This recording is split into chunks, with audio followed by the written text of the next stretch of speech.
Hey guys, what's going on? It's Kel back here again, representing the 40k channel, bringing you some latest news from the Warhammer community page regarding flyers. Hope everyone's well, hope everyone's doing okay. This video today is going to be, like I said, to the article that's gone on the Warhammer 40,000 page regarding flyers.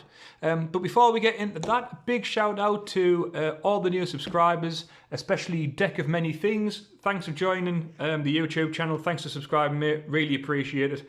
And thanks to everyone who's watched all the videos up to now, and more importantly, liked the videos up to now. We've had a big boost within the past 48 hours, and me and Cole have been really pleased with the support that we've been getting over the past couple of days. So thank you all once again.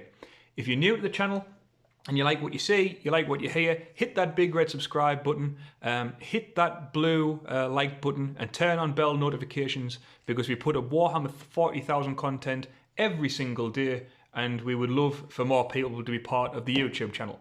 But that's it about that, and we'll get into the article. Okay, so this article is called Taking Flight, Warhammer 40,000 New Edition. So it starts with, get ready to don your flying goggles and finest neck scarf, as today we're looking at the rules for flyers in the new edition of Warhammer 40,000. And we've got a nice image of a, what do you call them? Drakari Razor Bomber, I think it is. But yeah, it's lovely painted. Keep going. We've got the danger zone. So your flyers will soon be coming and going as they please. No more bugging out of flying off into the sunset. If it leaves the battlefield, a flyer can just swoop around and return later in the battle and deliver a murderous strafing run.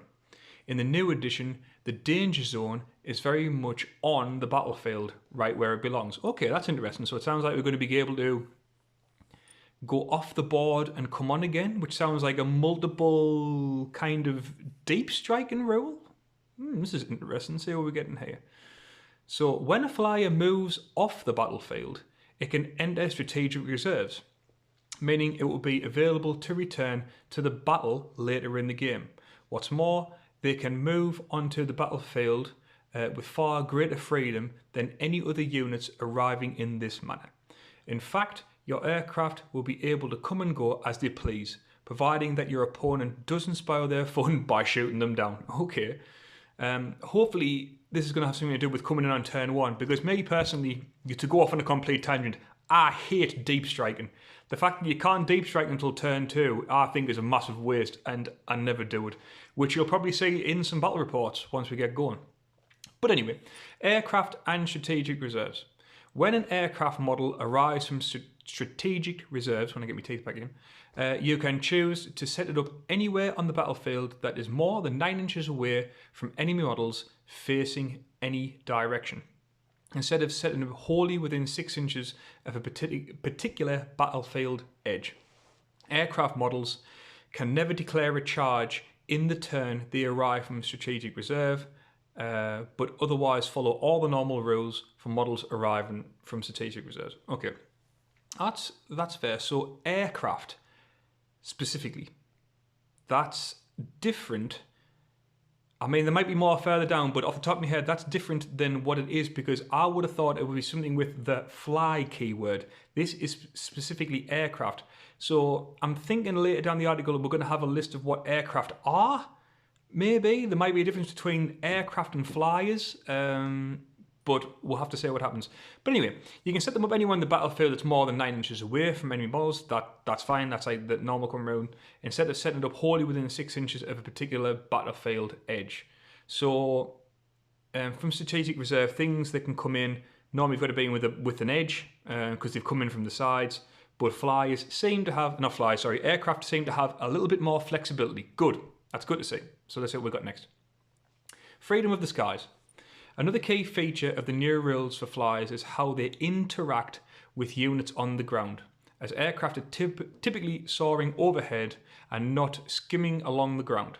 They don't interfere with them or hinder their movement in any way. After all, a flyer's base is only there to keep it aloft. Here are highlights on how it works, which is very true. So models can move within an enemy aircraft's engagement range, which is basically like on top of the base and stuff. Models can move over aircraft and their bases when they make any kind of move. Aircraft can make a normal move or an advance even when within engagement range of enemy models. Units can make a normal move or an advance if they are only within engagement range of enemy aircraft. When a model performs a heroic intervention, piles in or consolidates, ignore an aircraft unless the model moving can fly. Right, okay. So it's basically a bit of common sense there. Aircraft are up in the sky. They don't affect things on the ground particularly, so you have more flexibility, more maneuverability, so you can move underneath the aircraft, as it were. Okay, I haven't got a problem with any of that. That all makes sense. So the bullet points above actually a preview of how each rules topic is conveniently summarised at the end of each section for easy reference. If you need a reminder, check the bullet points, but if you seek further clarification, you just read the full description above. If only all things in life were that simple. True. You'll also have noticed a new keyword being referenced in those rules, aircraft. Okay, like I said before, that's because where appropriate, many flyers will now gain the aircraft keyword to allow more specific rule interactions, such as those used with infantry, monsters, vehicles, and the like. In cases where there's any doubt, at the back of the Warhammer 40,000 core book, you'll find this handy list of officially clarifies which units gain the aircraft keyword chocks away. Okay, so we've got things like, I'm not going to go through all of them because there's going to be loads on here, but I'll scroll through slowly, and if you see anything that you have, this is going to be the new aircraft keyword. But yeah, that all seems good stuff. The only one that I actually recognise on that is like things like Storm Raven, Storm Wolf, Stormhawk Interceptors. Everything else is a bit out my comfort zone. Oh, this is the end anyway. So now that you know how flyers are landing, gearing up for the new edition, how do you plan to use your aircraft? Which new flyers will be added to your budding air fleet? Let us know on the Warhammer 40,000 Facebook page. And if you've got a flyer you're especially proud of, remember to share it with us on Facebook, Instagram, Twitter using hashtag New40k. Okay, so as I'm quickly looking through those, I don't think I have any of those. I might have a Storm Raven. I might actually have a Storm Raven gunship, a Blood Angels one, but I don't field it very often.